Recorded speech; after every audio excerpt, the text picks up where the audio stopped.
యువతకు ఉపాధి కల్పనే లక్ష్యంగా కూటమి సర్కార్ శ్రమిస్తోందని ఆర్థిక శాఖ మంత్రి పయ్యావుల కేశవ్ తెలిపారు. అనంతపురం జిల్లా ఉరవకొండ ఎస్కే ప్రభుత్వ పాఠశాల క్రీడా మైదానంలో పయ్యావుల సోదరుల ఆధ్వర్యంలో మెగా జాబ్ మేళా నిర్వహించారు. జాబ్ మేళాకు 60 ప్రైవేట్ కంపెనీల ప్రతినిధులు హాజరయ్యారు. కంపెనీల రాకతో పెట్టుబడులు వచ్చి ఉపాధి అవకాశాలు లభిస్తాయని పయ్యావుల అన్నారు. వాళ్ళు 5 ఏళ్లలో 4 సంవత్సరాల నుంచి 5 సంవత్సరాల్లో 1,80,000 కోట్ల పెట్టుబడి పెడుతున్నారు.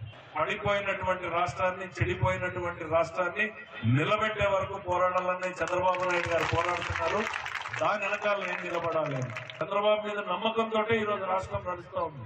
మీ అమ్మా నాయకులకు కూడా మీరు భరోసా అయ్యొచ్చు. మాకు రుణం తీర్చుకుంటానని చెప్పినాడు. ఈ రోజు కాకపోయినా రేపైనా సరే మనం భవిష్యత్తు ఉంటుంది మనకి.